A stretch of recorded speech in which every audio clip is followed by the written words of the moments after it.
It doesn't get more rural than Haiuchi, California. If something were to happen to our bridge and we were isolated, we'd be completely cut off from help. So we knew it was imperative for neighbors to help neighbors. Del Norte County, we have floods, we have tsunamis, we have fires, we have windstorms, all kinds of things. Our goal is a resilient community. Our goal is the community that can stand on its own while help is coming to it. Neighbors Helping Neighbors was written to address those issues.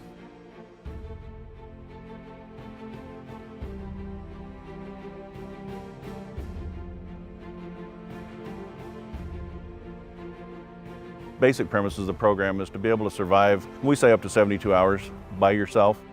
Neighbors Helping Neighbors would take care of the little stuff and free up the fire department to handle the big stuff. You go and you meet with these folks and you ask them what they need. You ask them to identify their own shortcomings, identify their own level of readiness. So they have to guide finding the gaps, then they have to prioritize the gaps, and then the Office of Emergency Services comes in and supports that. Any level of training that you're willing to get to help prepare your community to deal with a critical incident is going to be valuable to that community. So how are you going to help yourself? How are you going to help your neighbors? How is your community and your small area going to survive?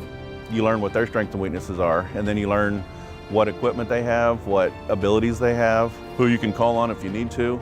We knew our neighbors to say hi at the post office or the mailbox or wave to them on the road, but we didn't know them until we started Neighbors Helping Neighbors, where we went into their homes and found out about them, the way they live and their needs. If you've got a neighbor that needs oxygen and the power goes out, knowing that in advance makes it much easier for them to survive. It's a gift for people to volunteer, and so we try to help them the best we can.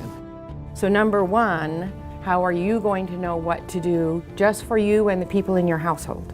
The next piece is your neighborhood, those people that are right next to you and around you. How can you guys band together in some kind of organized fashion?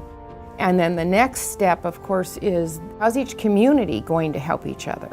Neighbors Helping Neighbors is a series of those kind of lessons, and then another group are doing the exact same thing, and another group are doing the exact same thing, so all the neighborhoods are working on these pieces. We had a group that got so excited and passionate about the program, they met in rotating homes for 5 solid weeks and completed the entire course. They're empowered through education to serve and help support first responders. These are the people that are there until those first responders arrive to take over. As co-captains of Neighbors Helping Neighbors, we would have already checked in with our neighborhood leaders. We can assess the situation in the neighborhood and then bring those needs to local authorities. Again, saving them lots of time instead of them knocking on every door to find out how people need to be helped in Haiuchi. When the first responders arrive, the cool part is these people become boots on the ground.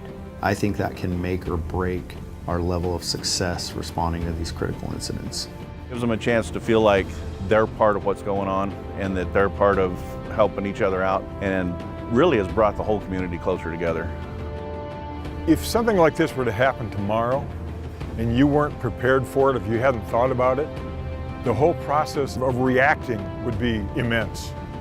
But by planning ahead, having people in place that know what to do, who to contact, how to help each other, it lightens the burden so much. It's important that we make an honest, collaborative effort within our community to not only strengthen our community, but keep them engaged so they can be resilient after a major critical incident. It's like flashing back 100 years ago when the only people you could rely on were your neighbors. And now we are that kind of community.